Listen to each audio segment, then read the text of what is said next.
What's up? What's up? What's up? This is the mail room, the hangout on Google Hangout. This Mark, me. I'm in Flossmoor in South Suburbs. No Chicago anymore. No West Side anymore. But anyway, we having a good warm day. I got one half of the crew here with a special guest. I got my boy Keith Barbie. What up, Keith? Hey, what up, homie? Representing that good Ripley over here. What's good? Man, it's warm over here. It's warm. Our special guest is from the same area I'm from. He my hometown hero. No homo. Paul. What up? DJ Mic Jonez from Power 92. What up, y'all, man? What's cracking? Thank you for having me, man. I appreciate it. Nah, man. You know, I've been trying to get pause. I've been trying to get you on video. No, pause. Right. Hey, look. I've been trying to get a YouTube video of you on the show talking about some hip hop. Okay. For a while now, so you know this is hopefully we'll see much more video of Mike and his wisdom about hip hop. He got a gang, a bevy of music, you know. So very knowledgeable brother. So I'm trying to get him charged to get this. Tell him about your blog you got, man. Oh man, I'm trying to get this blog started. I've been working on it for a while. It's called Fans Over Critics, and the reason why I called it that is because oftentimes, man, like with everybody having access to the internet now, it's real cool to be super critical of music, and nobody just enjoys it anymore. That feeling of putting in that CD, MP3, or them earbuds and just enjoying the music I think it's been kind of lost, man. Everybody has an opinion about it, which is cool, but being overly critical. Oh, this is an instant classic, or this wasn't as good as the last album, so it's terrible. Cancel all that, man. Just it's cool to be a fan of music sometimes, man. Just enjoy it. Definitely agree. Mike, Keith actually got some history in writing entertainment. He used to write for our newspaper at our college. Okay. He was an entertainment editor, right, Keith? Yeah, man. You know that I was just about to chime in. That kind of hit me when Mike was talking about fans over critics, man. Because for such a long time, and even still now, I dabble in that a little bit, man. I've written for some magazines and some newspapers, and of course, the first newspaper I really wrote for was at Tennessee State, the Meter. And I've always, man, loved entertainment writing.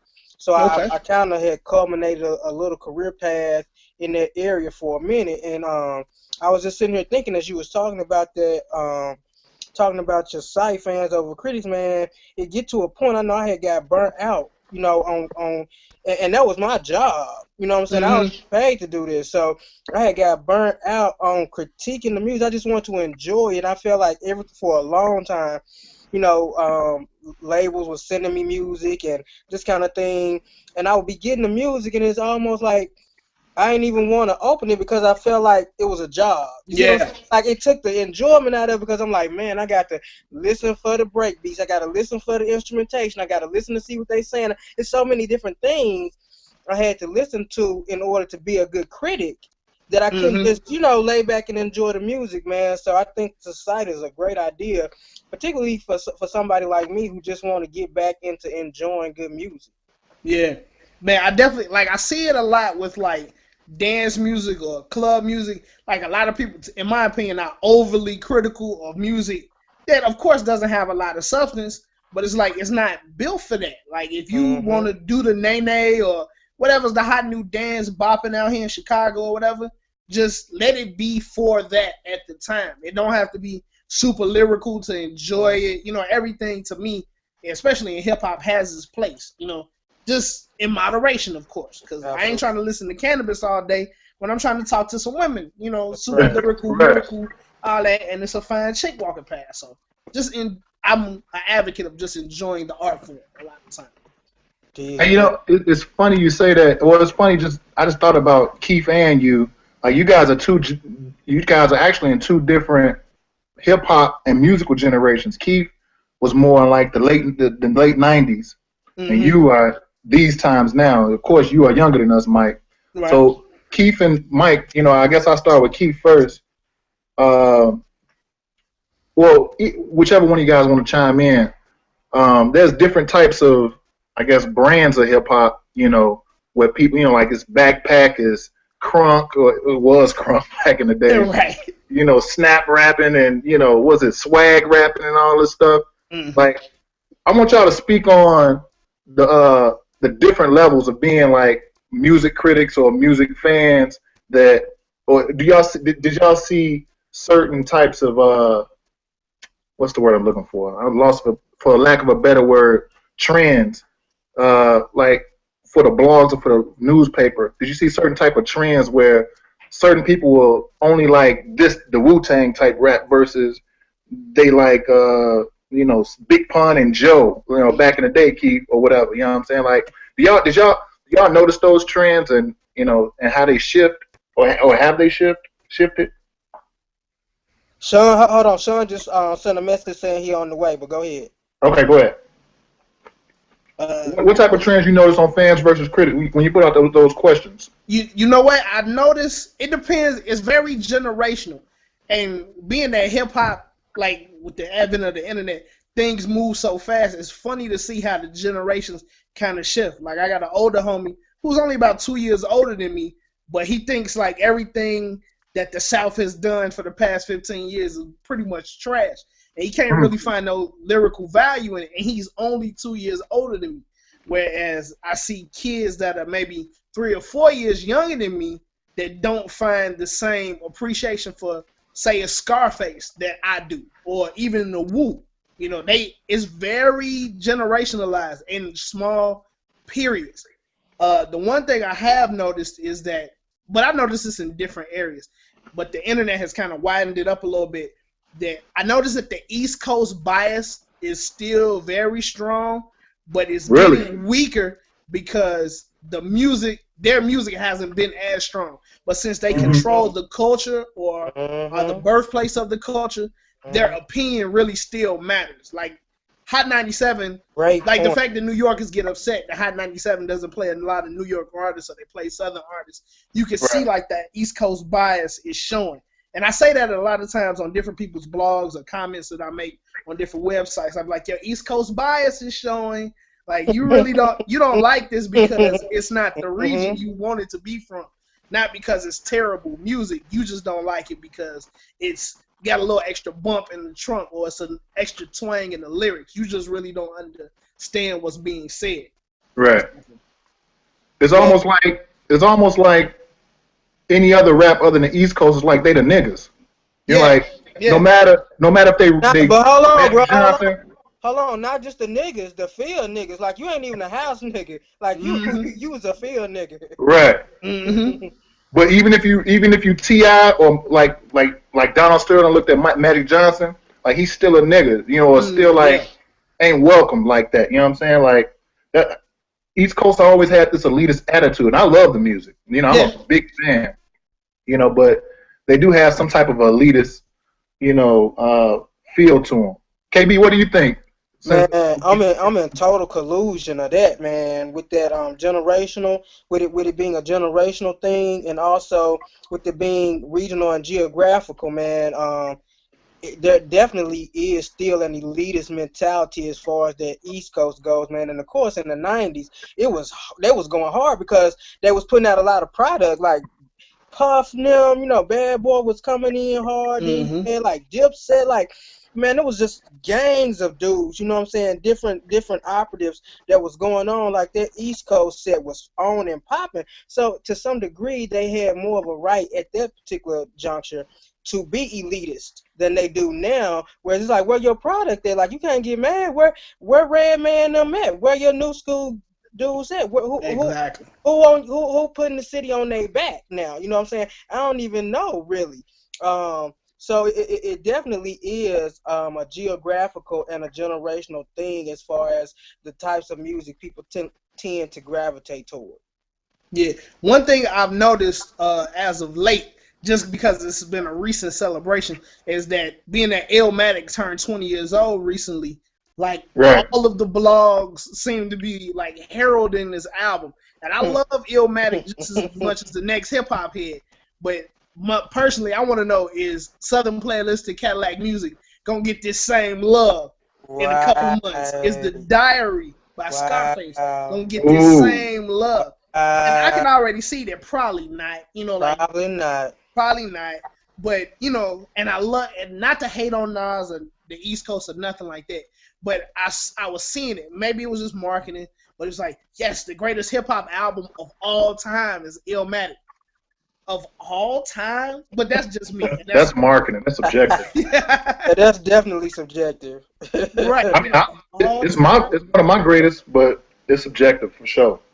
Oh, it's a great album, and I recently listened to it because honestly, I used to think Illmatic was a little bit on the boring side, but as I listened to it, even recently, just with the celebration of it, I was like, this dude was on something. But I want to see the rest of the hip hop peers from '94 going to get this same celebration. I don't even think they celebrated Doggy Style the way that they're They gotta celebrate that.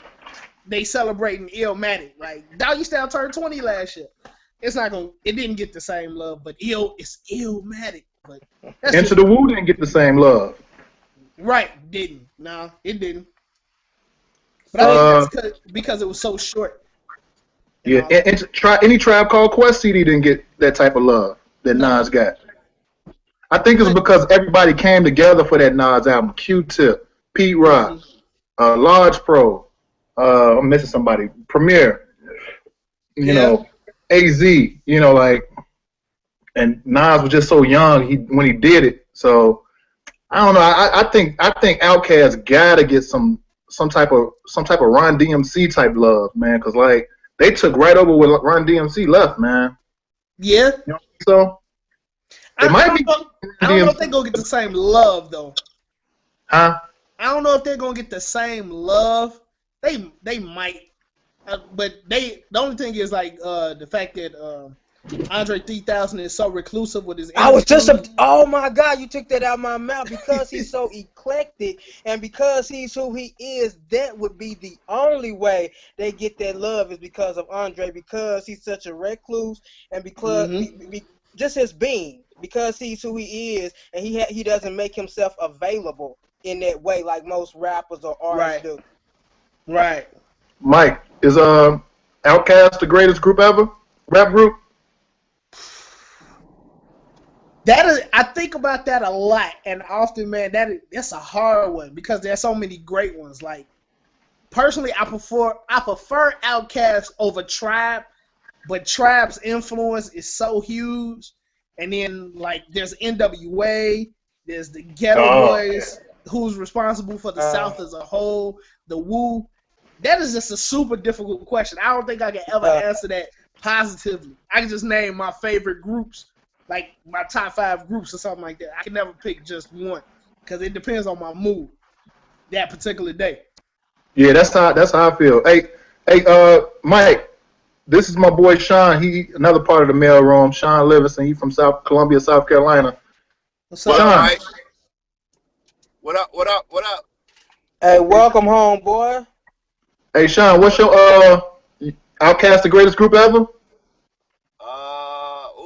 Like duo or group? Let's go with group. Let's say group. Better than Run DMC, Tribe, Woo?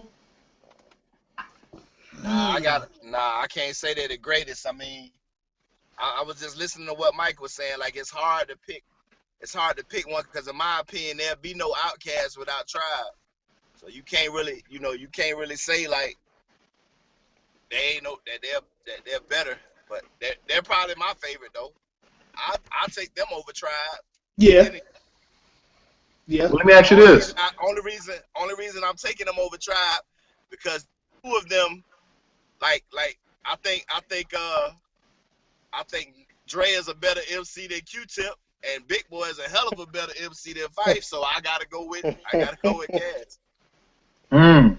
Wow. Wow. You know what? Y'all boys. Yeah. Awesome. I do think I like Big Boy better than Fife. Fife can go though. Oh yeah. But Big Boy ain't no damn slouch. Matter of fact, on a couple of songs on AT Elliot's, Big Boy might have got Dre, man. Oh, for sure. I need to go back. That's definitely happened. Yeah. He might have got him on a couple of joints. I don't think Fife ever got Q-Tip on nothing. that nigga ain't got him on nothing. But that's my dude. I ain't gonna front on Fife now. Nigga, Tribe, man. Look, Tribe Okay, is my joint. But now, if you put the first 3 Tribe albums up against the first 3 Outkast albums, who comes out on top? I'm going Cass. Cause I gotta go Tribe. Woo! Southern Player listed ATLians and damn fucking Aquemini? Seriously? Hey, look. Don't get me wrong. I hate. Wait, Sean. I hate putting stuff against each other, but hey, Tribe had nothing like Bonita Applebum on that first one.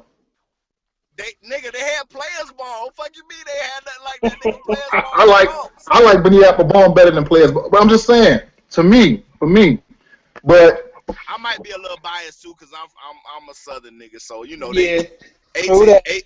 They put like they made being from the South cool with that Southern Player listed shit. They just put like that put the South on the map. I mean, they ain't really put it on the map, but that just took it to another level. Like Mike was saying, Ghetto Boys kind of put the South on the map.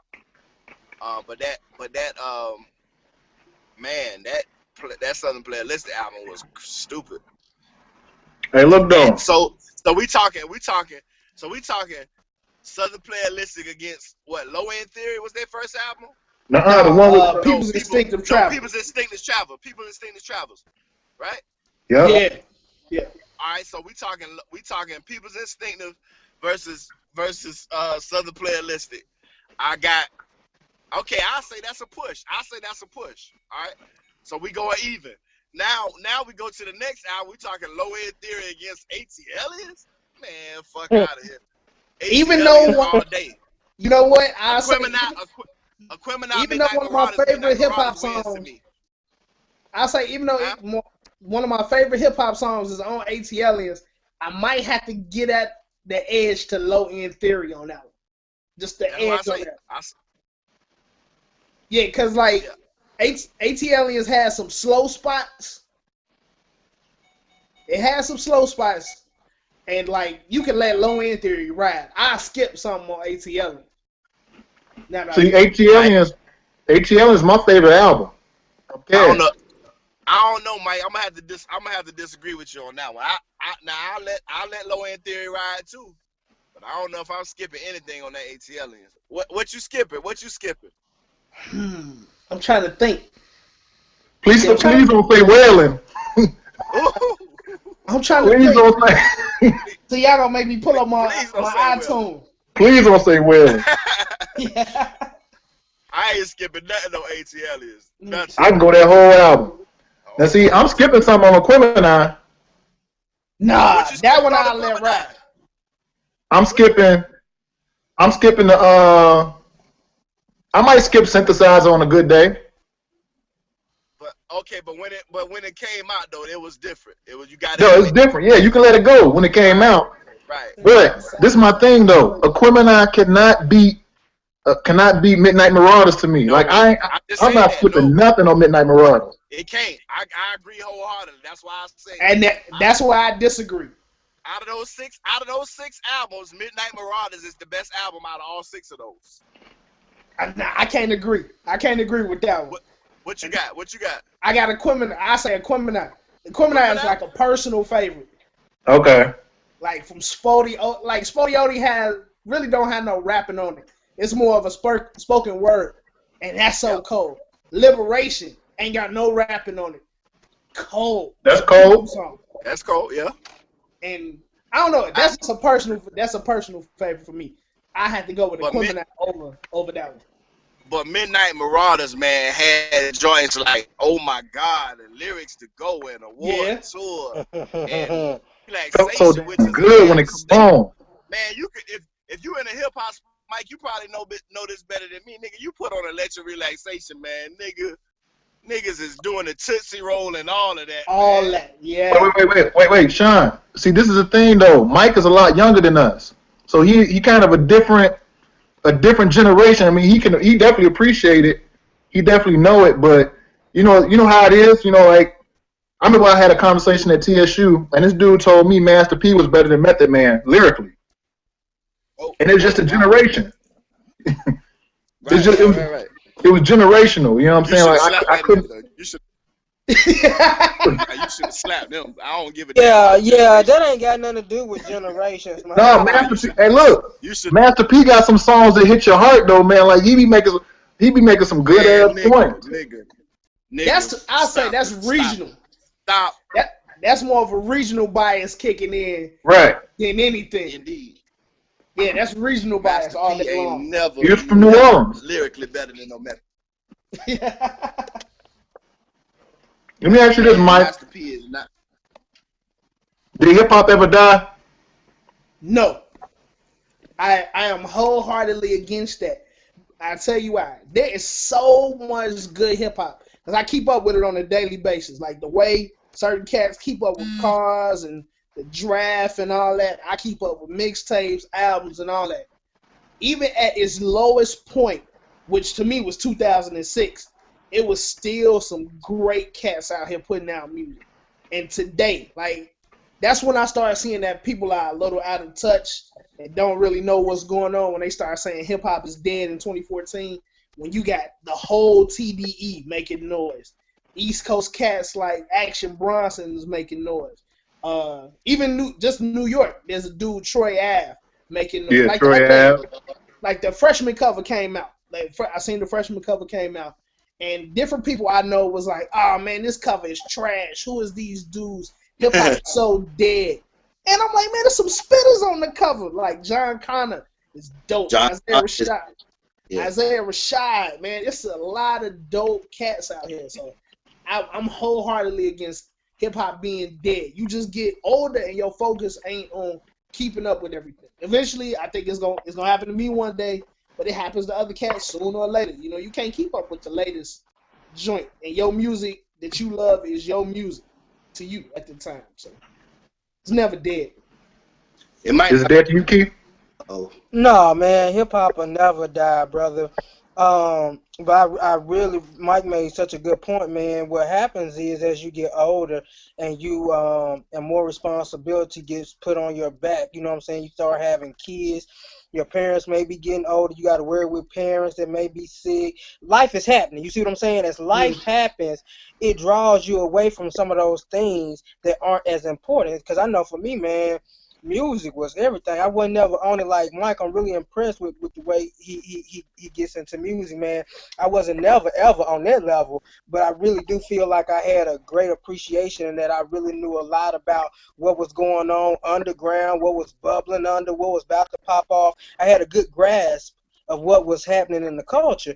But as I've gotten older, man, and things have happened, and nigga be looking for jobs, and you know what I'm saying? Like, exactly. I can't commit to that like I used to. Like, I seen the freshman cover, and I was looking like, I ain't heard but like two of these dudes. You know what I'm saying? But it made me want to, like, just after hearing Mike, like, this dude can spit. This New York nigga can spit.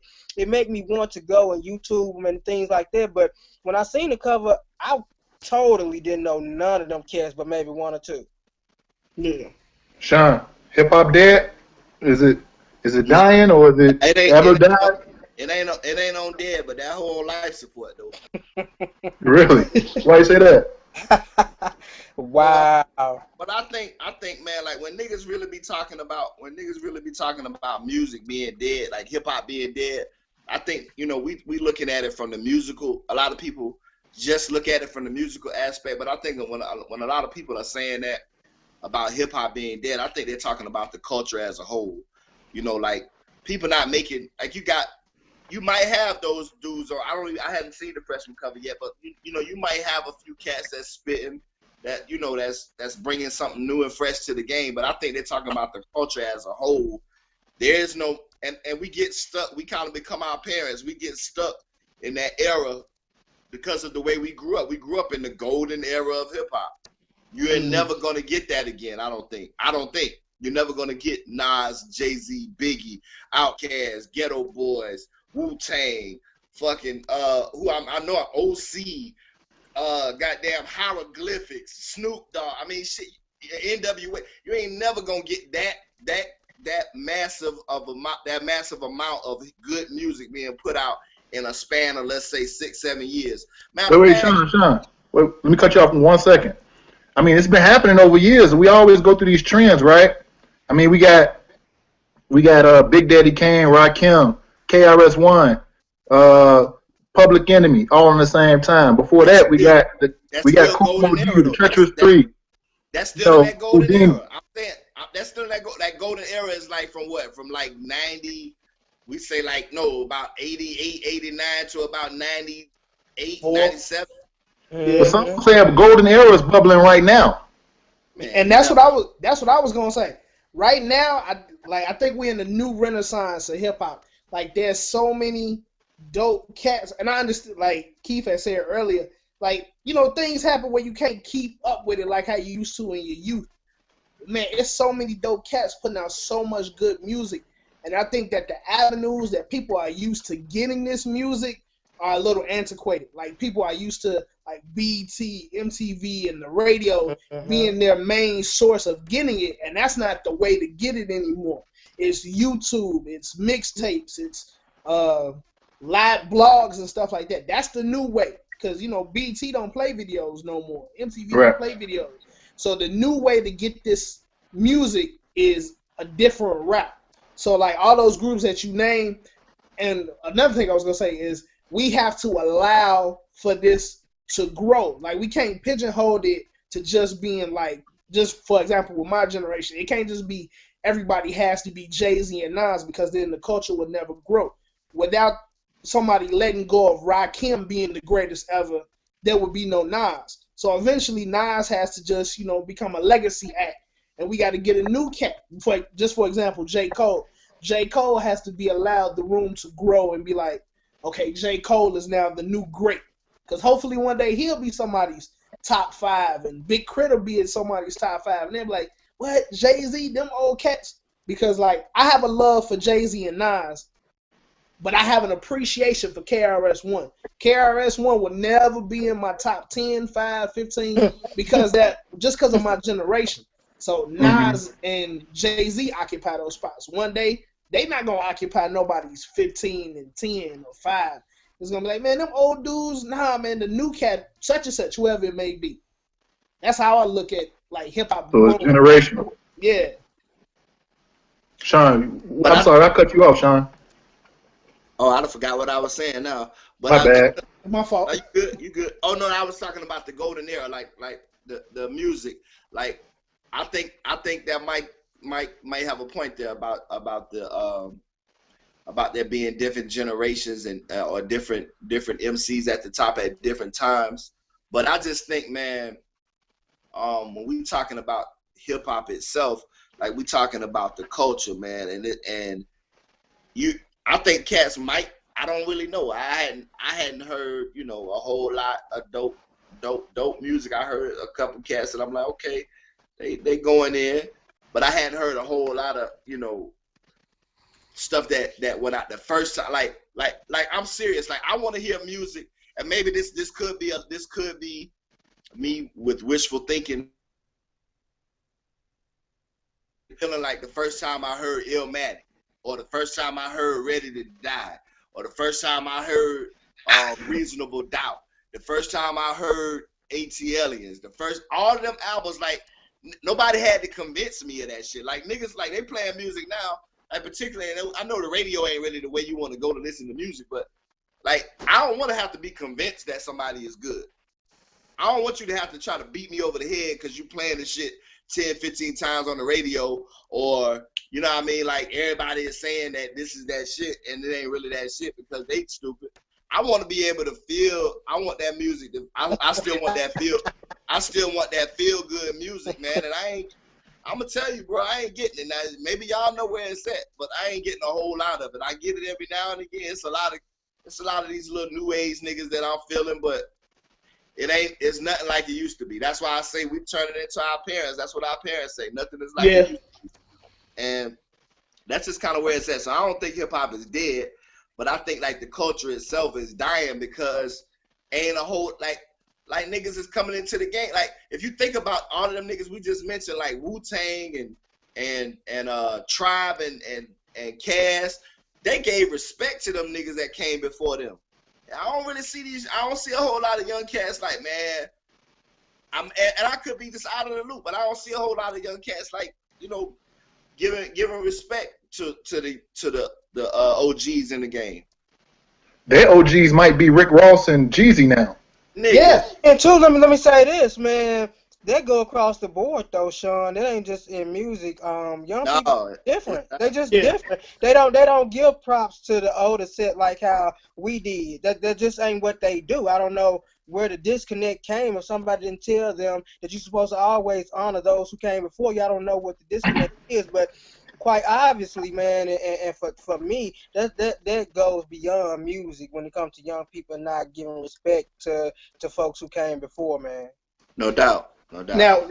Now, what I would say with that is, I think that's a generational. Just to give some perspective to it, like the first tape I ever bought was a 3 6 Mafia tape. Like the first legit tape I bought. Memphis was a 3 6 was a 3 6 Mafia album back in like late '97, '98. So that was that joint with Tear the Club up on it. Yes, sir. Yes, sir. Now to give you some perspective. That's the first tape I ever bought. And so I didn't end up listening to like a KRS album or a whole Rakim album until I was in my 20s. Not to diss them or to think they was whack. It was like, oh yeah, they cool, but this is what I'm on right now. And I think every generation goes through that. So I don't think they gonna really like go back and like, I appreciate Snoop for who he is, but Snoop, that's my uncle in the music. That's my daddy music and stuff like that. I'm on this Wayne, I'm on this Ross, or whatever is popping right now. You know, I think that's how generations kind of work. Right. And I think you know, and I'm biased, Mike, because I mean, I guess I am a little bit older than you, but like I really be feeling like disrespected when niggas be like, man, I don't fuck with Snoop. Like, how you don't fuck with Snoop? Like, I can understand. No, seriously, like these niggas today told me, like, these niggas was like, man, Wu-Tang is whack. Like, I was ready to fight. And he was talking about, no, you was ready to fight. He talking about 17, 18-year-old kids. Right. Man, I'm like, man, what the fuck? Wu-Tang is whack. Like, but think about when they was born, though. I know. That's exactly what I'm saying. That's exactly. Niggas be, I mean, so I'm like, you know, they want, and I guess it is generational, because they want you to give their music a shot. And check me out, check this out, check this album out, and they don't want to give, you know, they don't want to give no love and respect, the respect that's due to the cats that done already paid their dues, like Wu-Tang and like Jay-Z and Nas and Big and all, you know, all of Rakim, KRS, all the people that came before. But I'm like, man, you can't. I just think like anytime, any genre, any field that you go into, you got to give respect to them. Not only to the founders, but you got to give respect to the people who moved the movement along, who progressed it. And you cannot tell me as a fan of, you can't tell me, because this is what I think the problem is, y'all. For real. I think we got a lot of fans of music, but not a lot of fans of hip hop. And you can't be a fan of hip hop and not respect KRS and Rakim and Nas and Big and Snoop and Hieroglyphics and, you know. Hell, even somebody like E40 with his crazy ass, like, you gotta respect what they brought to the game. So, and I don't really fuck, and Mark knows this, like, Mark fuck with all of these niggas, MC8 and Selly Cell. Fucking Drew Down, that nigga wanted the part. Nigga, I had the Bloods and Crips album in 90 something. Yeah. You know what I'm saying? I love my G. Like, see what I'm saying? Like, I didn't really fuck with them, but I respected what they did for the left coast. Like, I'm like, okay, that's how they get down with it. But these young niggas ain't doing that, man. Like, it's like, I listen to what I listen to and fuck what you're talking about. Fuck who you are and fuck what you stand for. Snoop. Yeah, but exactly. You know what though? I think that rebellious spirit has always been in hip hop. Yeah. And that's what made it kind of exciting. You know what I'm saying? Well, y'all could be doing that over there. That's cool and all. But this is what we on over here, back when, especially when hip hop was more regional. Like when NWA came in, they was talking about they scared to use reality, scared to curse up on the I forgot the actual lyric, but scared to use profanity, wind up on the microphone. Yeah, they want reality, but you don't hear none. They rather rate a little fiction, like stuff like that. Like, and even Tim Dog with his whack ass. Oh my God! That's Mark. Hey, that's another dude that Mark fuck with, man. That nigga love Tim Dog. I don't get that. I don't get it. Love Tim Dog, man. Hey, look, Yeah, no. that's what, KRS-One, Ice Cube hit KRS-One with self-destruction. Don't pay the fucking rent. Yeah, yeah. yeah. He did. Hey, that. Hey, and even it was sectional in New York when way back in the day when like Curtis Blow them and even before them, you know, like when they be like, "Is Brooklyn in the house?" Like that shit was sectional, man. Like Harlem had their own thing with AZ them, and Brooklyn had their own thing with 50 Cent and all them niggas. Like not 50 Cent the rapper, but 50 Cent the drug dealer. Like that shit was sectioned off. It was different types of music coming out. That's why Big Daddy Kane sounds so different from KRS-One and you know Kim was from Long Island. Yeah. You know, then you move over to the West Coast. You know, they were so different from Ice Cube. Them was so different from Ice T. You know, and King T and all you know, and Alcoholics was so different from Razzcast. This shit was crazy, man. That was one of the things I wrote about this a while back. That's what I love the most. One of the things I love the most about hip hop is how, even though I'm from Gary, Indiana, hip hop has taken me to Orange Mound. It's taken me to Compton. You know, it's taken me to College Park. Places like I know the street names of these places. Never seen them in my life, but I know them. I'm almost there. And like, and that's what I try to tell people who like shun hip hop. Like I'm trying to do with my elders and stuff. Like, nah, listen to the storytelling. The storytelling. Thank you, Mike. Let the music tell the story, man. Yeah, like man, I ain't know nothing before Snoop mentioned Long Beach. I ain't know nothing about it. Me Can't either. point it out on the map or nothing. I know the area code is 213 now and all that stuff. I know Atlanta is 404. Like the different things you just learn from picking up music, man. Like the Dun language from Mobb Deep. You know? Right. You know. Hey, I still don't know how to speak the Dun language. I'm lost on that. Right, I feel you. What's up, Dun? What's up, Dun? Hey, Mike. Yeah. Mike. So Sean, a teacher, he teaches high school English, right? Okay. Right, Sean?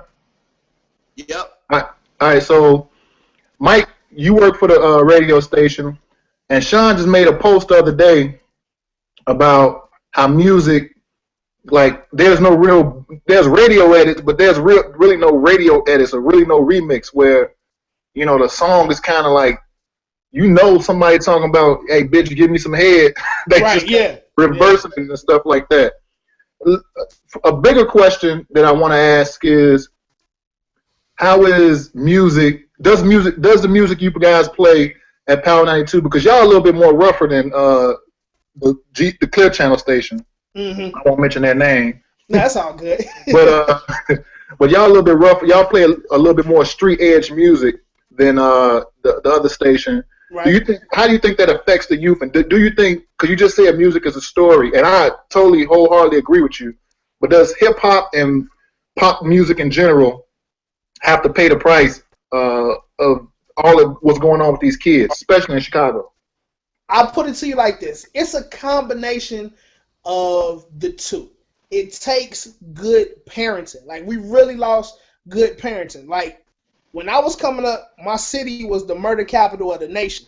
Yes, it no was. Crime, no bullet holes, no drug arrests, none of that. And I came up, and I have uncles and stuff that were drug dealers and heavy on the scene, did Fed time and all of that. But I had parenting first to let me know this is all exaggerated. Them dudes ain't out there doing that. You got to chill out. You got to teach your children that is entertainment from a personal perspective. And I got a child on the way, so this has been messing with my mental in the last couple months. I think you got to let kids know this is entertainment. This is fun and games. It's not real. I ain't never shot nobody. As angry as I've been out here in these streets at somebody, never shot them. Didn't cross my mind to shoot them. Might have wanted to beat them up, but I ain't want to like bust a cap in their ass or nothing like that. You have to. It starts with a good foundation. You got to teach them, like, nah, that's not the way. This is how we solve problems. That street stuff don't work in the world, you know, in the corporate world. Once you leave your block, this don't work, you know, stuff like that. And I think people it's an easy scapegoat. Music entertainment in general is an easy scapegoat. Oh, that's why he shot up the school. He was listening to Marilyn Manson records. Nah, he might have shot at the school because he was angry and his parents wasn't in his ass like he was supposed to, checking to see what he was doing every 5 minutes. Stuff like that is very important. And he might have shot up the school because he might have some mental issues. Like mental health is a big thing that we just kind of glance over. Yeah, definitely. What do you after you get through coughing, my G? Sean, what are you seeing in the classroom with the kids? Regarding the music that they're listening to. Yeah, because first of all, Mike, me and Sean had this. We got like a 7-year argument about hip hop affecting the kids. Okay. I'm kind of changing my tone only just a percent because I still think this is a story. However, I think that if the Bible or can make people happy or make people feel a certain type of way to do something, then why couldn't music make somebody compel somebody to be good or bad also? And I think what people miss about hip hop is the good parts.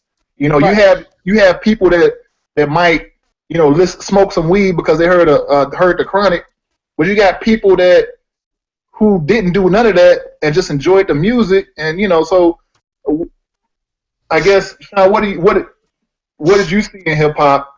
Do you still feel that hip hop affects your kids in a bad way? And if so, explain how. Yes, I do still feel that it affects them in a negative way, only because, and I've always said this, only because a lot of them are not being taught, as Mike was saying, they're not being taught that this is entertainment versus reality. This is fantasy versus reality. So what they are seeing is when people are talking about this stuff, and even if they really are doing it, there's a glorification that comes along with it that seems appealing to them. And if you growing up, we're talking about kids who might be growing up in poverty or right on the outskirts of poverty. And so these tales of money and women and cars and clothes, that sounds appealing to it. Sounds appealing to me. Hell, I understand. But I'm just smart enough to know when they talking about these cars, they ain't really got them. They're talking about this money, they ain't really got it. You know what I mean? But the kids don't know that. And so a lot of them go out and they try to relive. They try to mimic what they're hearing in music or even what they're seeing in their own neighborhoods. That's probably the bigger issue is trying to get into these neighborhoods to get these neighborhoods cleaned up so they don't have an opportunity really to relive or to mimic what they're hearing in music. But they really think like a lot of this stuff is real. And because they think that, it does definitely affect the way that they approach life. It affects the way that they approach each other. They are very, because we know hip hop is aggressive. They are very aggressive. If you look at our teens now, and it ain't just teenagers. It's some adults who are doing the same thing. People are aggressive, man. Like they are products of really what you listen. I think that everybody is a product of what you listen to, and you're going to, depending on how much willpower you had. Like I heard Mike say, well, there was some niggas I wanted to knock out or beat their ass, but I didn't. Well, the fact that he didn't comes down to willpower, realizing I got a much greater purpose. I got a much bigger goal to accomplish than to stop right here. And I just see, so many young people at that age, man, with the age that I teach, we're talking 16, 17, 18-year-old kids. They are very impressionable. And they have a very, very hard time deciphering between what's real and what's fake. And so that's why I say when we talk about hip-hop being dead, like we got to realize that music is influential, man. It really is influential. I gave them the point one day. I asked the kids, I said, somebody in the class tell me your ABCs. And somebody chimed in, it was like A, B, C, D. I said, stop. So why are you singing it? It said, because that's how I learned it. I said, oh, so you telling me that music is so important to you that you still singing a song that you heard probably 12, 13 years ago? They were like, damn, you're right, I am. I said, yeah. So the same things that you singing right now, are you still going to be singing them 12, 13 years from now? Are they still going to be that embedded in your spirit that you are going to be singing, and you still gonna be talking about, nigga, you ain't pop shit, nigga, nigga, you ain't pop shit. All that.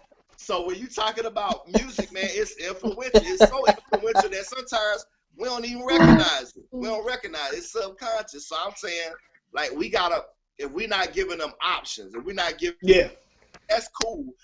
Cause if you think about it, we had some old fuck ass music too when we was growing up.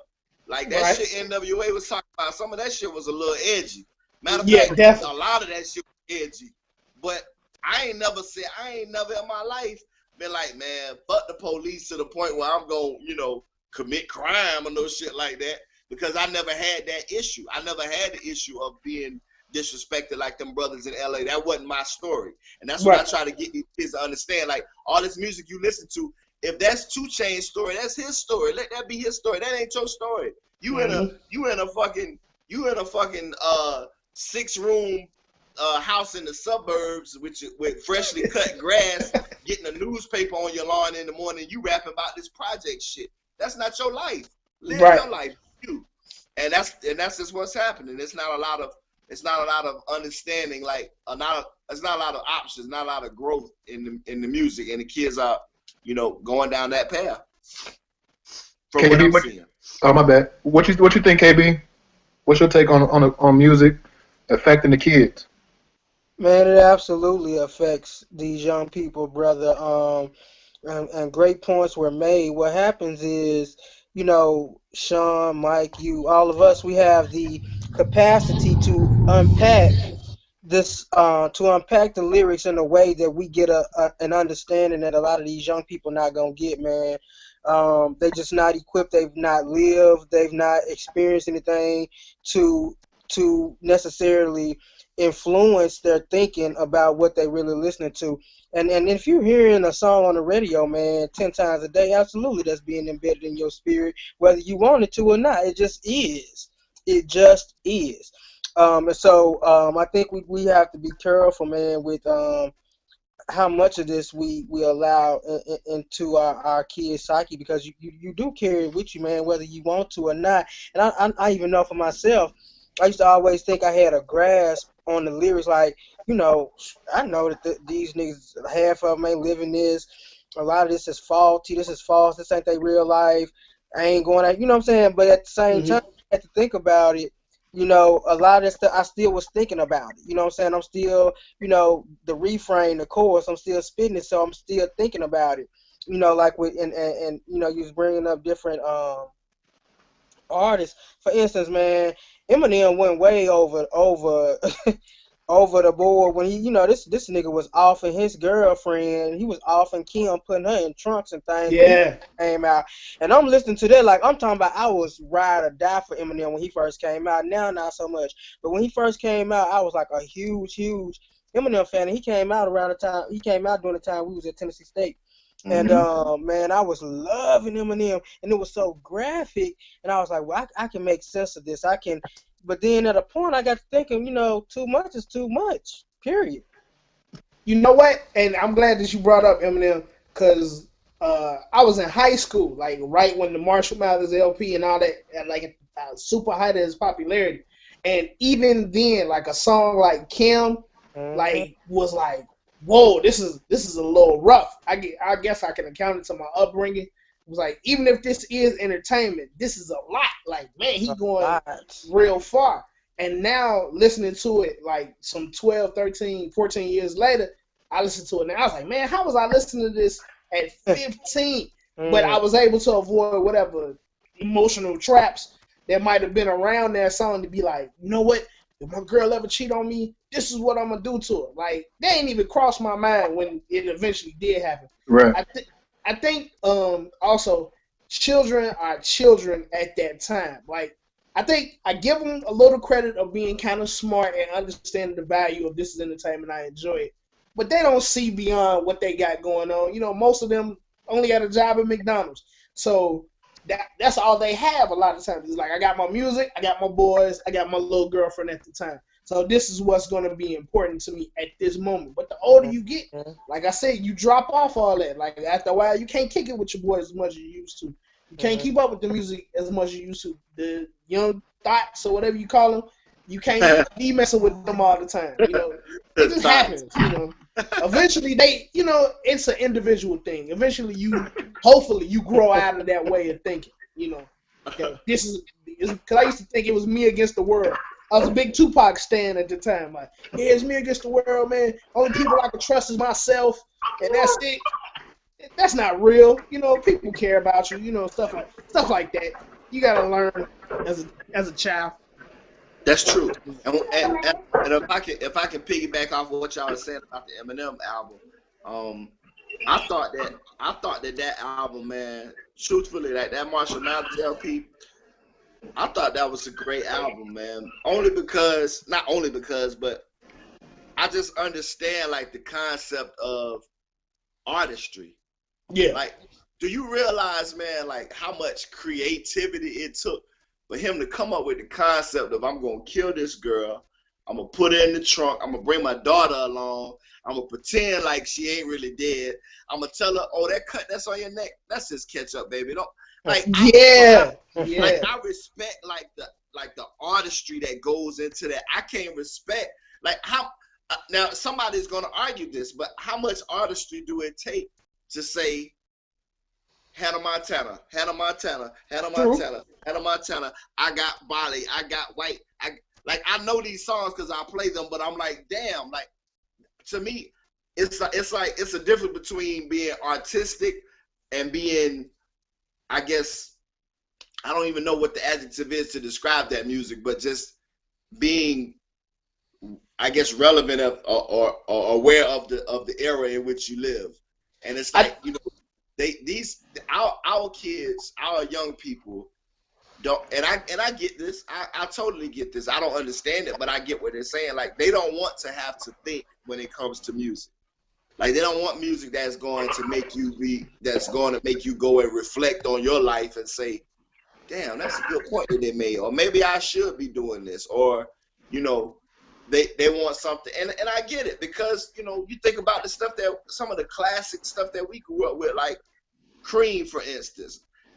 We were singing that, and right now we know, all of us probably know every single lyric to the song Cream, but I can assure you that cash don't rule everything around me. Well, it didn't at the time. It does now, because hell, I got kids. When you got kids, your kids rule everything around you, so it's still Cream. It's just spelled with a. You know what I mean?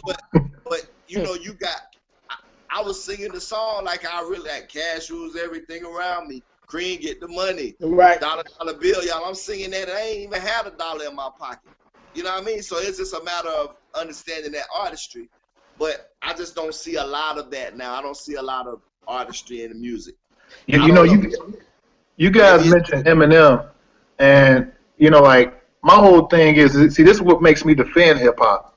It's because, you know, is it because you value Eminem more? Because Eminem was one of the biggest rappers ever, talking about killing his wife and, you know, and slapping his mama around or whatever. Well, he didn't say slapping, but you know how he felt about his mom at the time. Right. I was Munchausen syndrome or whatever. You know, like, he the biggest rapper ever, and we didn't see that. So to me, it goes back to the, as Black Thought would say, the wicked system that controls us. It goes back to racism, the patriarchy, white privilege, and, you know, and the economy. To me, it goes to population booms. Mm-hmm. You know, like, it's 7 billion people on this earth, man. It's just somebody gonna kill somebody. It's just, you know, I think, you know, humans are better in short and small groups, like groups of 40, and somebody can kill somebody even then. Right. But when you go to hundreds to thousands, it's different. You know what I'm saying? You can't keep track of everybody. You know what I'm saying? So, and people bound not to like each other. To me, it's like what Mos Def said. You want to know where hip hop is going to be? Where are the people? You know what I'm saying? What are the people doing? Right. People are struggling for money.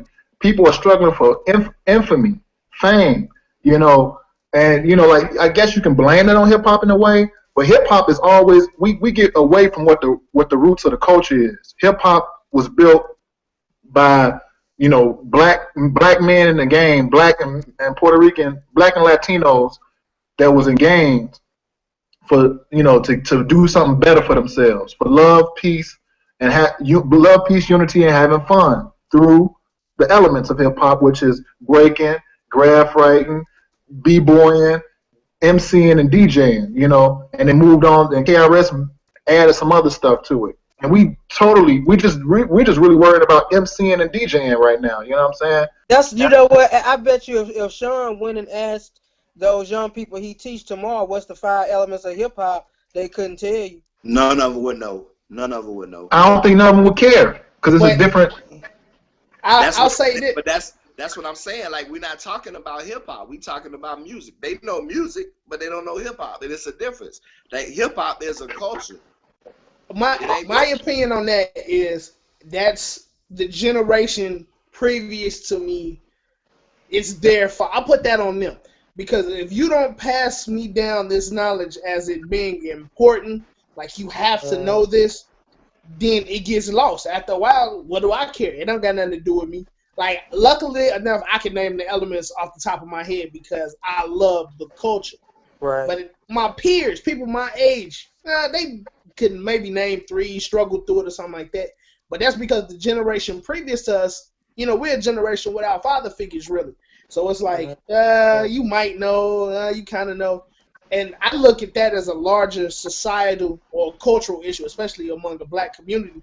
Because to me, I often ask, how did the values of the civil rights movement and the victories that they won and what the Panthers try to accomplish, how did that just get lost in between like 75 and the crack era of 85? Like, to me, there's a gap where people had kids and these values or whatever wasn't passed on. Like, nah, this is important. You got to fight for this. And it happened in hip hop, and it happened in other areas where it's just like, it's like there's a blank slate. Like, I look at the 70s, for example, in 2 parts. You got the early 70s where it's like, all right, Black Power, da-da-da-da-da. There's a gap, and then there's disco, and then that's it. You know, then we're off into the 80s and stuff like that. I don't think they got passed on like how it should have, but that's just me. Mm-hmm. Well, I think too that you know, people have tried to pass down the elements of hip hop, but like Sean said, there's no one reaching there. See, it's the young versus the old. The old people don't want to give up the crown, and you know, rightfully so. And you know how rulerships is. You know, you got to chop the king's head off. So young people are hungry, but the older people don't want to give it up. Like, they're not gonna let Jay-Z go. They're not gonna let Nas go. You see, they just celebrate that Illmatic, you know. But there has to be that balance for them working together. You know, like KRS-One, he goes around here, and people call him arrogant or whatever, but he goes around here. He got books, you know. He's a hip hop scholar. He was there in the Bronx, but nobody really cares about that old shit. It's about, let's get this money. It's money over everything. Right. Okay. So you guys, we just gonna really focus on the byproduct of what the culture is, which is rap. And if that's the case, then fine. You know, but you know, don't be surprised when people say your culture is dying. And like, I see with age, people start respecting hip hop. Like, to me, Lil Boosie's at the point to where he's respecting hip hop. I listened to his last song. It wasn't none of that goofy shit he was on. You know, I get up back on a motorbike, and all you'll see is back on a motorbike. You know, I mean, like, he don't do that shit. But his first song was heartfelt. Right. He got calling him Boopak. You know what I'm saying? And like, he understand all that trouble he went through, and I hear Lil Wayne, I hear Turk from the Hot Boys. They say hip hop saved their life.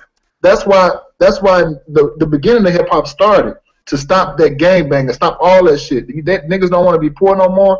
Let's do it in an artistic fashion. Let's celebrate in an artistic fashion. And Boosie said to himself on I think it was the Breakfast Club. He like, man, you know, I'm blessed to do this music. Like, I can actually do this, and I don't have to work no job. You know, I can come right out of jail and get into a 14,000 seat arena. You know what I'm saying? Who getting out of jail like that as a black man? Right. You know, hip hop is out here saving people's life. I ain't gonna lie. If I get fired tomorrow, I guarantee I'll try to go out here and try to find some kid and try to manage that dude or some type of I try to learn how to DJ or something. You know, black people, if you can't get no job, man, go be a pastor or go get in music, the music business, because that's the type of stuff to save in your life. Dude, they're my options, dude. Huh? They're my options. Be a preacher, be a rapper. You got two. Whichever one it is, keep you going into business for your, Dude, I'm about to decide tonight. We're gonna make a choice. We know what you're doing. Hey, Mike.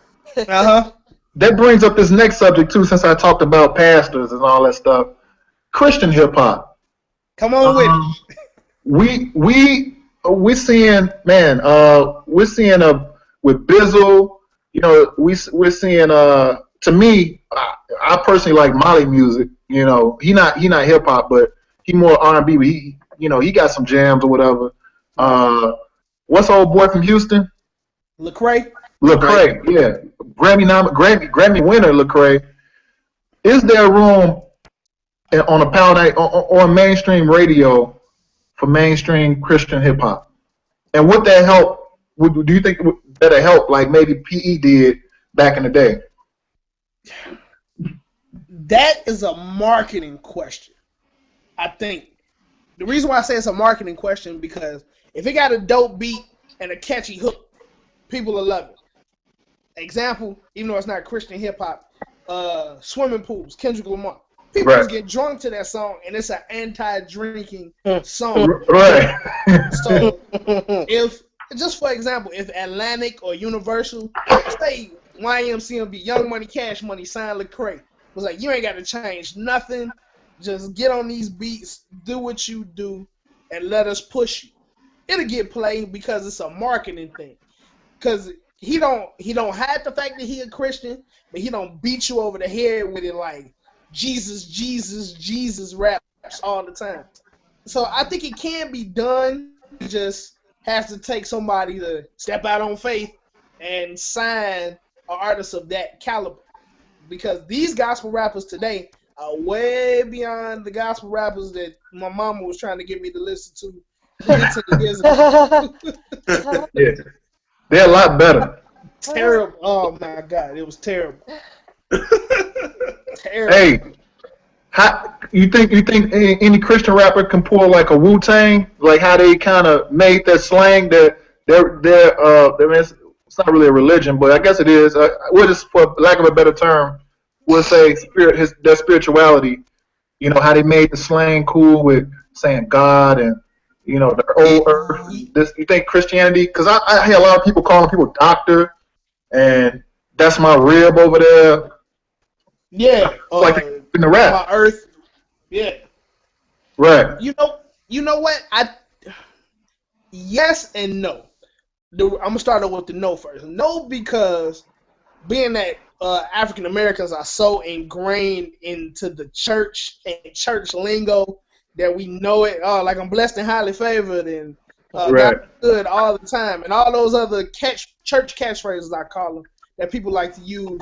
It would have to be something so new that it's like, or regionalized that sounds cool, because that's what made 5%ers work with New York, because that's 5%'s clearance, 13X and all that. That's New York right. all day long. So that's right. what made their lingo sound cool. What up, God?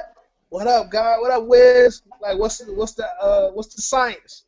God and all right. that. What's the knowledge? Cool. Versus, we already know that all this church lingo is, and it's kind of lame because your grandma used it. Your grandma said, I'm blessed and highly favored. So, hey, man, what you talking about? I ain't trying to hit it.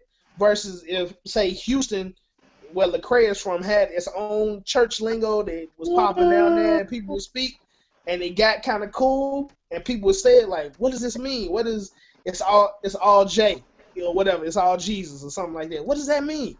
Then it can work because they've never heard it before. Like, what is right. this? But other than that, nah, I don't think so, because it's already here. Like, what are you going to tell me? What are you going to say to these kids in church lingo or with your Christian views that's going to make them want to latch on to what you're saying, basically? Right. KB, what you think? Do you think, Christian hip-hop can work, and would it help in the mainstream? Well, first, let me just go on record and say there's not any Christian hip-hop that I like. You don't like Lecrae? No. No Nope. Bizzle? Nope. Well, I have never listened to the other guy that you named, but Lecrae, I've heard on a couple songs. You know, he'll have a couple 16 bars on somebody else's song. So I heard him in that way. I've not heard like a whole Lecrae song. I don't think. I've just heard him featured on like 2 or 3 other gospel people songs, and it was fine. But it on one song in particular, it took away from. It's like being in church and you having what is it called, devotion. At the beginning of service you have devotion, and then here come Lecrae and he took the spirit out. Like the spirit left, we had to start back over to try to feel for the spirit, because here you come with this half-ass rap. I don't know what you're saying, brother. I don't get it. Honestly, I could do without Christian rap. I will say this: if Christian rap is gonna help save souls, because younger people may want to hear that. I don't want to hear that. Younger people, if they want to hear that, and like Mike was saying, if you can make it in a relevant way, you can add in some pop culture references, you can make it work for the masses, I say go forward. I'm still not going to be purchasing it or buying it, Right. but I think it's a great thing because I'm all about saving souls. So if a soul can be saved from listening to Lecrae or any of them other dudes, I think that's great, but I'm not an advocate of Christian rap. What about you, Sean? Can You y'all there? hear me? Yeah. What about you? You an advocate of Christian rap? What do you think about the new Christian rappers coming out? Man, that shit is ass.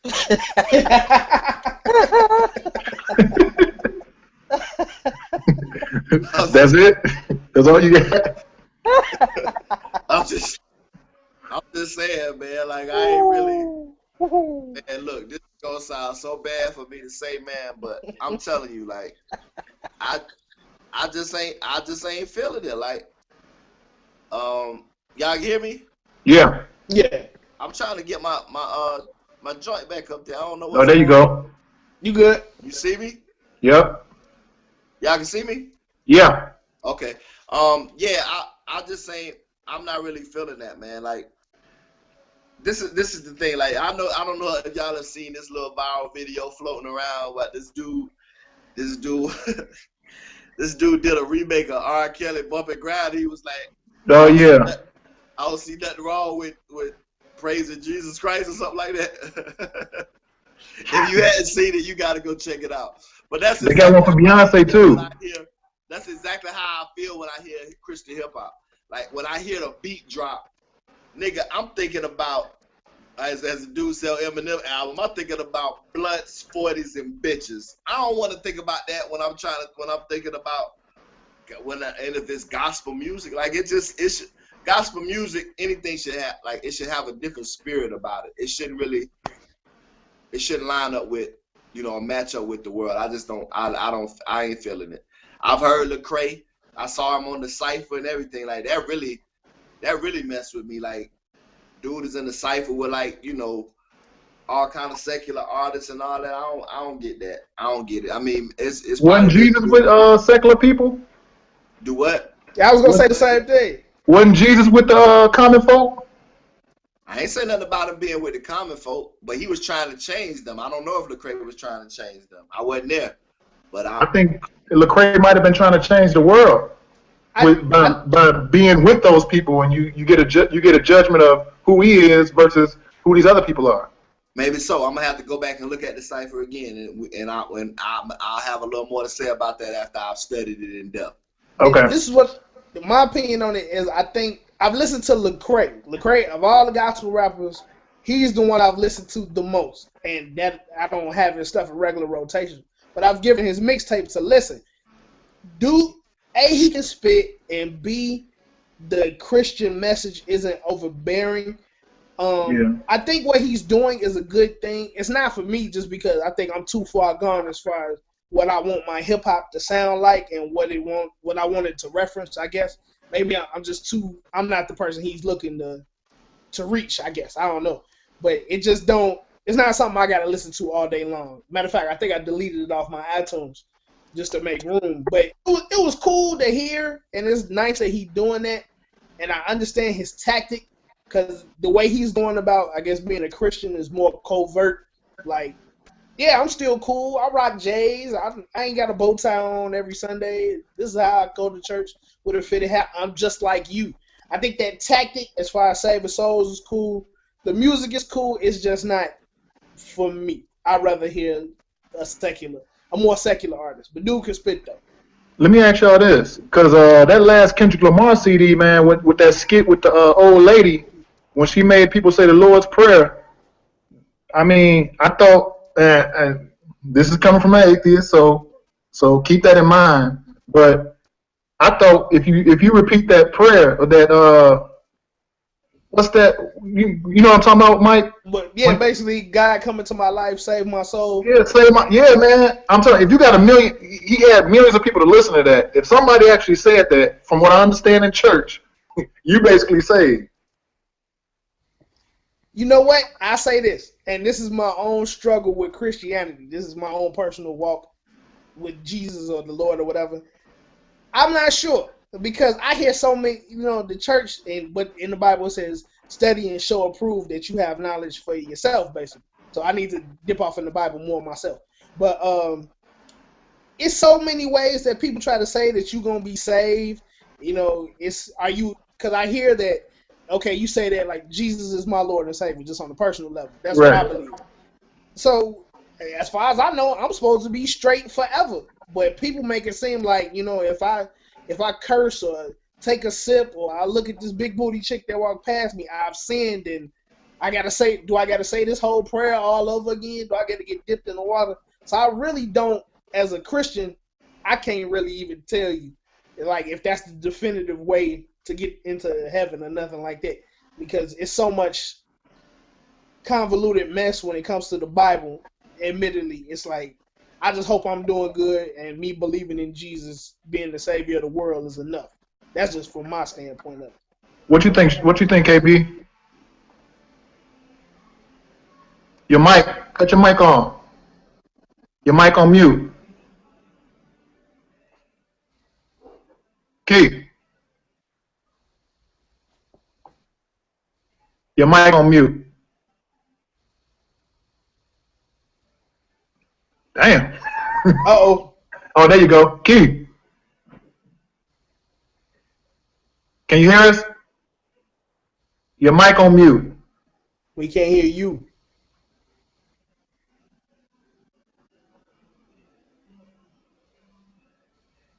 That nigga on ultimate mute. Silence. All right, so your mic is on mute, Keith. I don't know if you can find a. All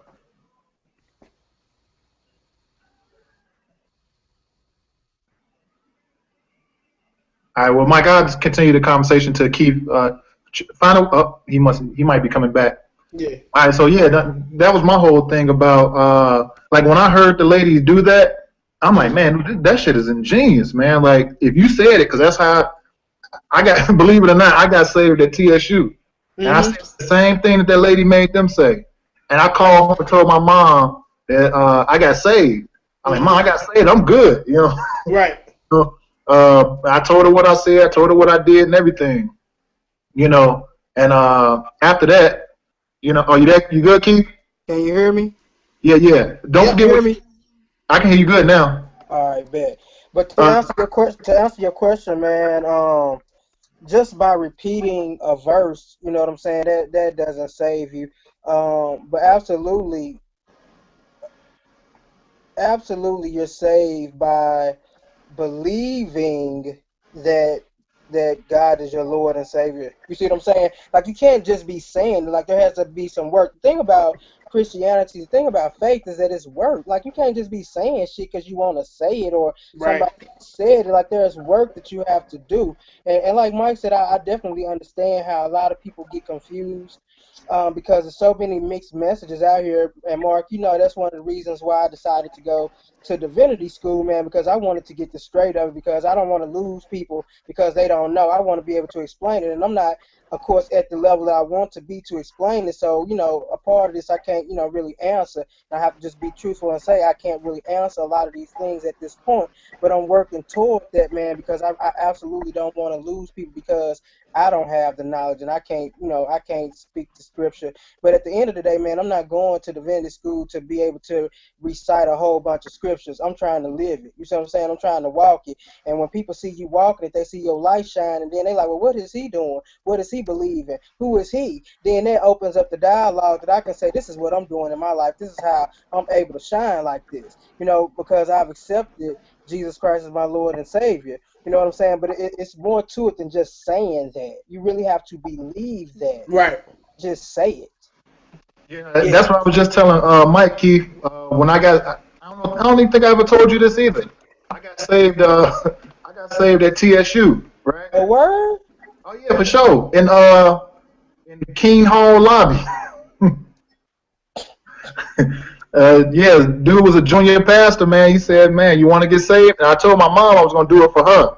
But like you said, I didn't believe it. I mean, I'm sorry, I often say that shit. I didn't believe, you know what I'm saying? Like, I was just saying something, I was like, it was kind of it was one of them things, what they call it, I forget what they call it, but, like, just to kind of have to hedge my bets in case God is real. So like, let me just go ahead and get saved, when Judgment Day come, hey, my G, I did that, Oh, I said it. I said it, my G. But I didn't believe it. I didn't believe it in my heart. I never believed it in my heart. So, I was just doing it for my mom, just kind of get my mom, in case she died, she like, oh, I hope, I don't know, she might believe that, oh yeah, he did get saved in college, so she'll be straight. Mom, if you listen to this, I'm so sorry, but yeah, I didn't believe that. So, but yeah, man, I actually agree with. This is the first time I'm agree with Keith on some religious stuff. We always disagree on this show, Mike. But thank you, Jesus. Thank you, Jesus. I feel like you really do have to believe. You know what I'm saying? I mean, it's not even real to me, but if it is real to other people, which is okay, then I feel like you really have to believe in it for you to reap some benefits from it. Right. That's the way I looked at it with the verse. Like, the verse told, being included on the album, that told his story of what he was going through at the time. Like, if it connected with me because I was familiar with it, and I thought it was dope for him to include that. Yeah, I thought it was story. But other than that, it was just, it's entertainment. It's like watching a Christian movie or, a movie with a Christian in it. That's what it equated to me. Not saying it was good, bad. It's just entertainment. I don't think he was putting that in there to save no souls, but if it did, cool. But if it don't, oh well, because that particular album was much more than just that. Yeah, it was. But that's his message too, though. Like from even on his older mixtapes and stuff. Like, I always hear Kendrick Lamar preaching, like Jesus. Like, he's a big fan of Jesus, and like, he'll let you know that that's what he believes in. And I'm kind of glad that he stands up on it, especially being the type of rapper he is, because he wasn't even famous yet, and he was going hard. Like, no, I'm a Christian. Like, no, I believe in Jesus. You know what I'm saying? And even the way he raps, like, he ain't really like no trap type rapper. He'll tell us he's more of a storyteller. This is what I'm talking about. Like a great storyteller. You know what I'm saying? Who just happens to be a Christian, but no one. I would wish that the Christian people kind of looked at him as a little bit as someone they can look up to almost, because he's a human being. One thing, but since we're on the subject of religion, and this is what has, I guess, impeded my walk with Christianity or whatever, because I would say I have Christian beliefs, but I'm not necessarily a Christian, just because of all the negativity that comes with being a Christian person, like church folk, I guess you could say, more so church folk. Let me say that, like the Bible thumpers, how you doing today, blessed and highly favored, them type of folks, because they can be very, very, very judgmental. And I think that's what keeps the church as a whole held back, because they not following the example of the person that kicked off their whole movement as being inclusionary to everybody. They real, if you don't look like this, if you don't dress like this, like I've had pastors, I've had a pastor, even though me and him are cool, can you take your earrings out in church? Even though I don't wear earrings anymore, that's just a personal thing. my thing was like, why? It ain't bothering you. You know what I'm saying? Ain't nothing to do with your personal soul or my walk with Jesus or nothing like that, you know. And I would like to think that the God I serve ain't that petty, but, you know, maybe so, you know.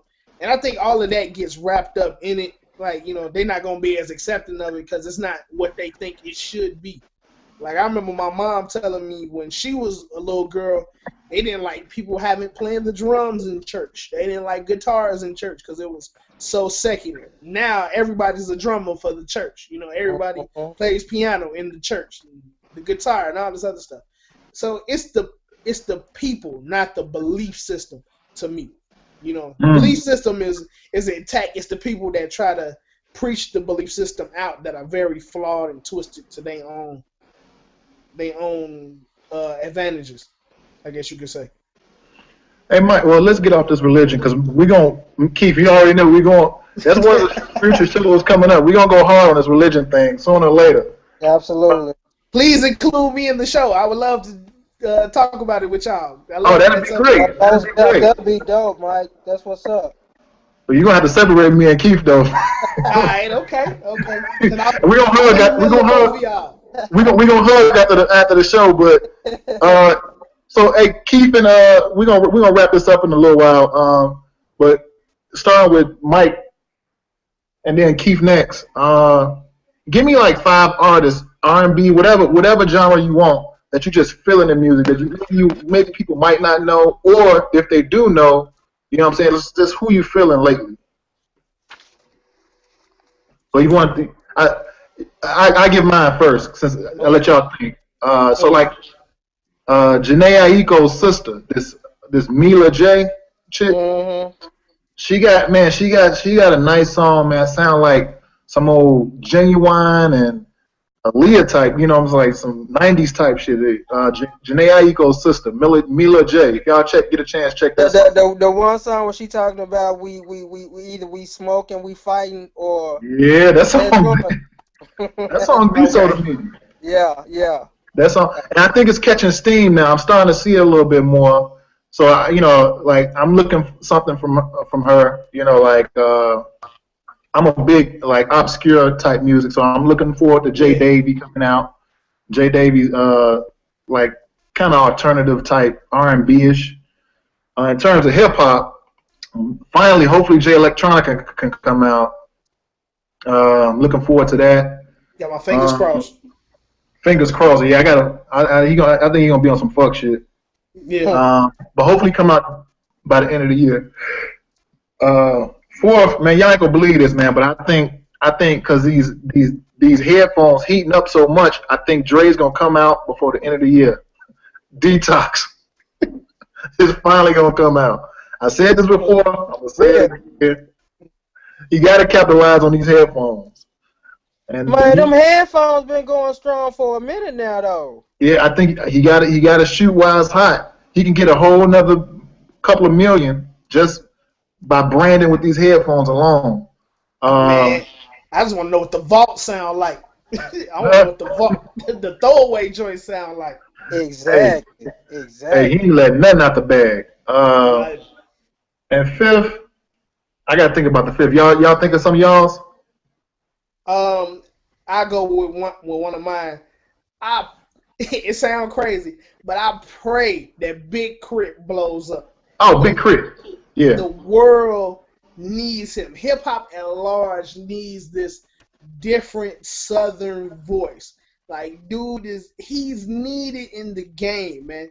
I don't know what it's gonna take for people to pay attention to him. Maybe he's just destined to be where he's at, but he needs to be on a Kendrick level, on a J. Cole level. Maybe he's not making the music he's supposed to attract to the masses, but he needs to be on a major, get a major look from somebody. I don't know if Jay-Z need to tweet to the world and go listen to this album or what, but that dude needs a look because he is so dope. And I think what is it about Big Crit? Like, what does he do? Like, I can't really explain him to nobody. When I try to tell somebody about Big Crit, it's like I gotta say, well, he kind of like Pimp C, but Outkast, but like I can't really. Could you try to explain him? I can't really because he's not really that, but he is that. You could definitely see it in his DNA, in his musical DNA. Right. You can see where that comes from. Because when I first heard him, I was like, man, he sounds like Pimp C, but his music is a little conscious. It's a little conscious, like how Outkast was, but it's not as weird. Right. Man, I can't describe him. I just know he needs the look. He needs that look. His music blows me away. Like Sean was talking about earlier, there's nobody he hears that blows him away. Like he just put out that song Mount Olympus that blows me away. Like he was snapping on that. If he's like, what makes you think I'm gonna be king of hip hop and they wouldn't give it to Andre 3000? That's a powerful statement, you know, because Andre 3000's never been. He might be considered one of the greats, but at the time when he was putting out albums, nobody would say he was better than Jay-Z or nothing like that. That wasn't the popular consensus. So I don't know what it's gonna take for Crit to be amongst the upper echelon of the new class, but he definitely deserves the look. You got anybody else? You looking at? These cats, Starlito, another cat that's from he's from Nashville, as a matter of fact. Really? I had been hearing his name for a long time, and I always ignored it because I thought Starlito was a corny name, kind of sort of. But I listened, and I would download the mixtapes, just would never listen to them. And the shout out to the smoker section, they would always post their music. So one particular day, I listened to this song called Caesar and Brutus. It's on the Step Brothers 2 mixtape with him and Don Tripp. And that ain't some of the best storytelling I've heard in rap in the past 5 years. Man, I heard it, and the ending blew me away. The ending blew me away, and I'm not going to give it away just in case y'all haven't heard it, but the ending was like, whoa. And that made me delve deeper into the rest of the tape. Like, if they spend like this on this one song, what is the other metaphors and stuff? And like Don Tripp and Starlito go in. Now I'm a complete Starlito fan. I went and got his mixtapes. I bought a couple albums of his off of iTunes. Them dudes, they need a look. Even though I don't think they ever gonna get it, they deserve it. Any accolades of success that they get, they deserve it. Because man, them are some of the best rappers out right now. I'm glad you put that out, Dan. Somebody gonna listen to him. Shit, I'm gonna listen to him. I think I saw him like on Vlad TV, but I never gave him a chance yet. Yeah, man, I'm telling you, the song that should hook you if you're a hip hop fan is Caesar and Brutus. Matter of fact, I'll post it on Facebook later. Okay, I'm another look. It's called Caesar and Brutus. Bet. You got any more? That's who I've been on real heavy lately. Can I think of Isaiah Rashad is dope. Like, I'm a TDE fan. I think Absol is incredible. Killer Mike, I think, is an incredible artist. I lean more towards Southern artists if I'm naming a lot of them. I'm from the Midwest, so Southern and Midwest artists and West Coast. The YG album is dope. My Crazy Life is a great album. Oh, and Freddie Gibbs. Shout out to the homie Marcus, man. He put me on to Mad Lib. That Cocaine Pinata, Freddie Gibbs, and Mad Lib.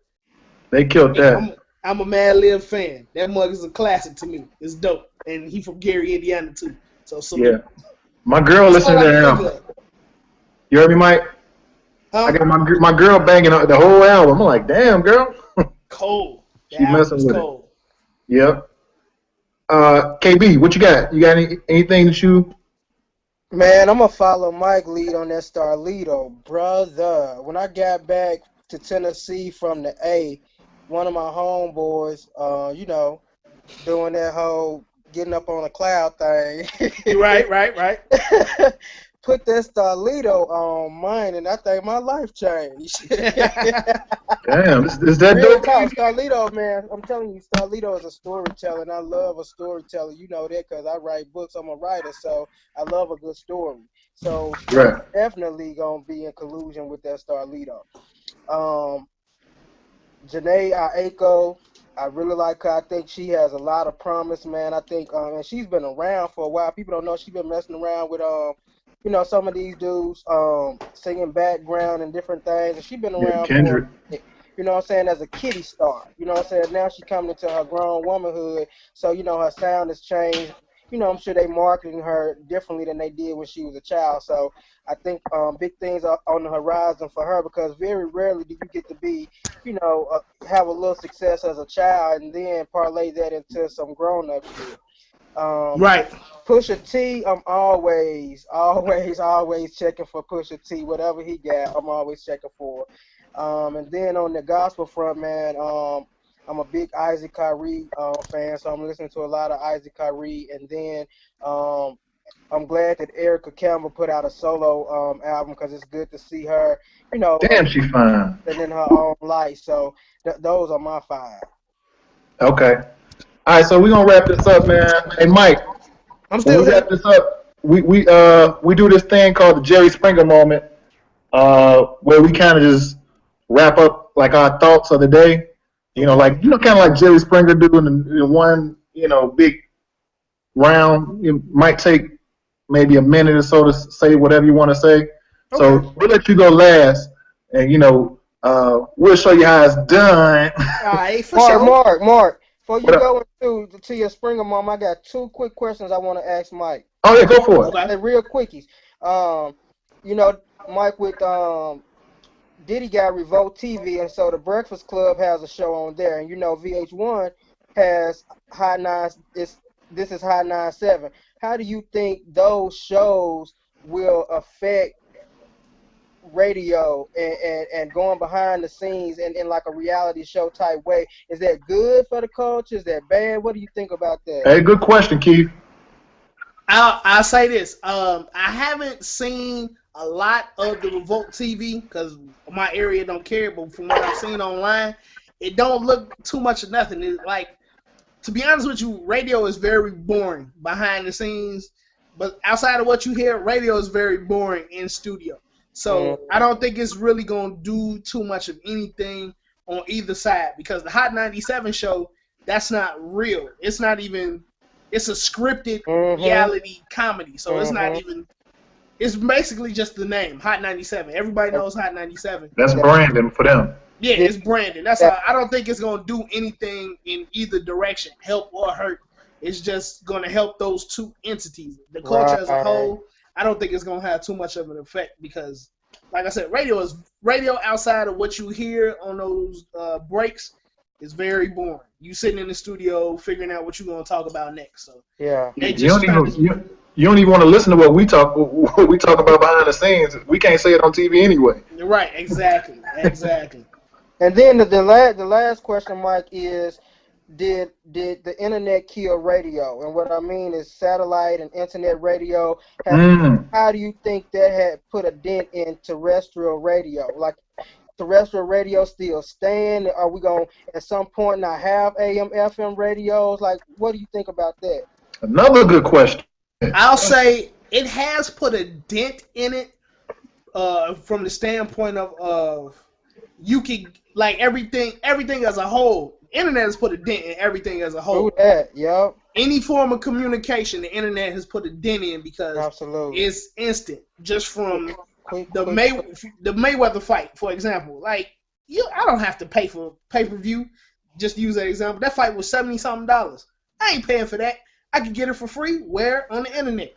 If you like pornography, you ain't got to pay for that no more. You get it for free on the internet. Right. So, internet has put a dent in all forms of communication. Has it hurt? Will it destroy terrestrial radio? No, because it's a form of free communication. And all you need to listen to the radio is a radio.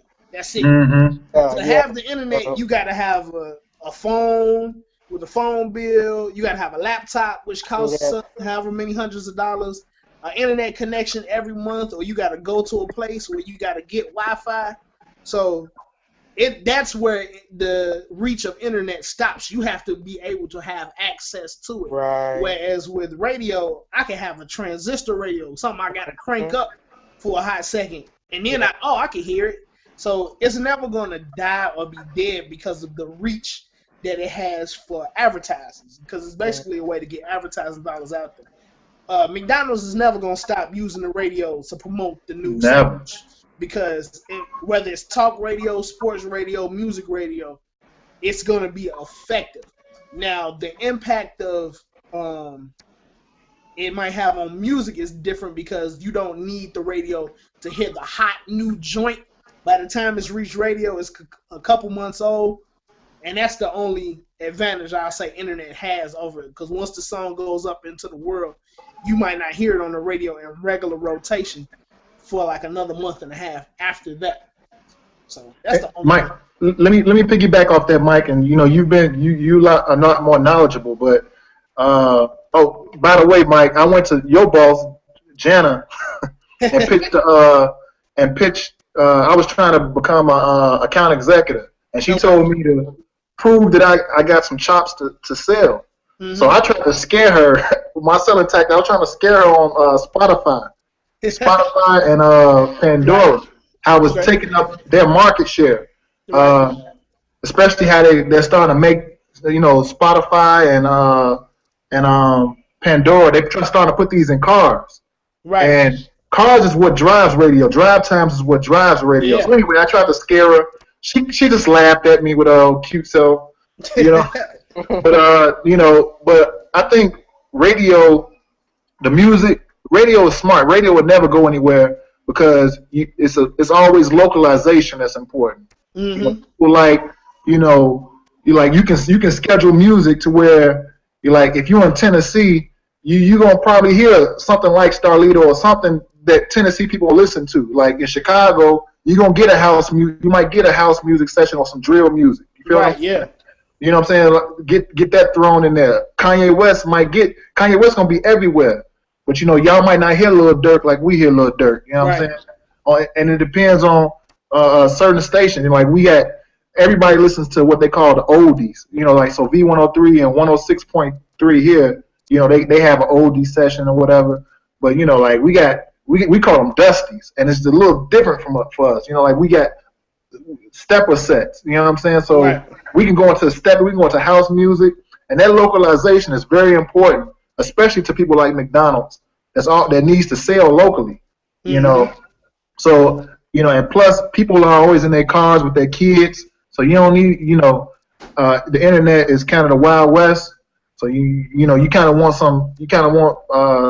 somebody with the whips and chains to protect your kids. You know what I'm saying, over it too. So you definitely, I don't think radio would ever go. I did think it would, but like if Power 92 where Mike works at, if they not popping off no more, it'll go Mexican. And somebody that worked in radio told me that, like, hey, if we don't get these commercials, if we don't sell no commercials, the owner will sell it to Mexicans. A good way to see it, and you'll notice this wherever you are in the country, radio station signals never die. Like the format you like might not be on that station no more, right? But it's always gonna be something else, right? Something, yeah. True. There's always something gonna take up that dial. So yeah, it's not going nowhere. Yeah. So let me start with my Jerry Springer. Oh, you got any more questions, Keith? I'm sorry, man. No. I just had those two, man. Those are good questions too. I was thinking about this. Those are good questions, KB. So let me get my Jerry Springer moment. Let me just say, the elements of hip hop is still important to me. Now to everybody else, man, do it how you do it, man. If you out here, whatever you out here for hip hop for, man, to me it's a positive thing. It's storytelling. It's expressing yourself. It's while you in that studio creating this stuff, you're now out on the streets being bored, feeling lost. Maybe afterwards you might be, but in that time you're doing something that may be positive, maybe negative. I haven't really broke the science down on if it affects life so much to where it makes people's life worse. I haven't seen that. People like teachers that I talk to, social workers that I talk to, blame hip hop. I think it's more of a systemic thing that, population booms, the economy is terrible, and people just don't want to follow the rules of patriarchies and matriarchies anymore. We want to live our own life, and hip hop is a rebel music. We feel like we smart enough to make decisions on our own. We don't want to have to sneak and do whatever, or get whoopings for touching the stove. We want to touch the damn stove. You know what I'm saying? So they don't make it right, but I'm just saying that this is what people are at. And if you listen to the music, they're telling you where they at. So hip hop to me is love, peace, unity, and having fun. I know y'all see World Star Hip Hop. I know y'all see Love and Hip Hop, but the true reason the hip hop was made to stay out of trouble and have love, peace, unity, having fun through breaking, MCing, graph writing, street DJing, street knowledge, street fashion, all that stuff. So that's my Jerry Springer moment. KB, you up? Hey, let me Springer this by saying, man, I think with music, you have to monitor your music, man. Everything in moderation. You feel what I'm saying? Because it can always be too much of a thing. And then lastly, man, I want to say how music, of course, is an art form, and art often imitates life, or life imitates art. And when good art is presented, those lines are blurred. You don't really know whether it's coming from the perspective of, oh, this guy is telling the story based on his life, or his life is going to influence the art. You see what I'm saying? So it's always that paradigm of life and art. And I think when the art is really, really good, man, those lines blur in a way that they blur in a way, man, that everybody can appreciate it, and that the music is made relevant from that. All right. I'll say my Jerry Springer moment is hip hop is not dead. I've been on this campaign for some years. Yes, you have. Hip hop is not dead. It's so much great music out here. If you liked it in the 90s, there's probably an artist 20 years later making the same type of hip hop that you like. You just gotta give it a shot. You just gotta give it a shot, man. It's out here. The radio might not be playing what you like, but the internet definitely has what you searching for, man. Please check out mixtapes. Give these underground artists a shot, man, because it's a lot of dope hip hop out here. Hip hop is not dead. Hey, yo, with that said, that was greatly articulated by Mr. Mic Jonez, Mr. KB, Keith Barbie, and Sean. He must have got cut off that damn cricket phone. No, crickets. Nothing wrong, crickets. But yeah, man. Let me just say before we leave, man. Those 234 girls that was taken by those terrorists. We need to get the word out about that. If you don't know, that's just they didn't want them to learn the Western education. That's a horrible reason to take anybody, kidnap anybody. So I'm going to a rally on Saturday at Daily Plaza for it. Like I said, I don't know what it's going to help, but anything that I can do to help, I don't know. I got to follow the story a lot more to see how I can help more. So, I just want to use this vehicle to get it out to anybody that may be watching. So check it out. Check out the story on 234 girls, maybe more now, that's been taken by those terrorists. That's just a horrible event. I guess if you pray, say a prayer for them or whatever. But other than that, I'd like to thank Mic Jonez for being my hometown hero.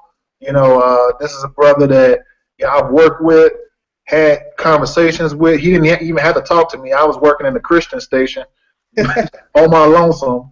But, he was nice enough to let me into the hip-hop conversations. And, we had different generations of hip-hop. But, of course, I was always open to hear new music. And new music he suggested. He gave me some dope artists. He can go back to listen to what I used to listen to, and we can come together. So I really thank him for, being a cool friend to me, and opening his world to my world and stuff like that. So thank you, man, for being my hometown hero. He from the same area. He from Gary. I'm from Chicago, but you already know we feel like Gary's the south side of Chicago, basically, or the east side of Chicago. Yep. So we speak the same language. We eat the same type of chicken. That's how I go here. So right. Once again, thank you guys for coming out, man. Thank you for having me. Thank you, man. Peace, peace, peace. Sean, peace. Peace, y'all.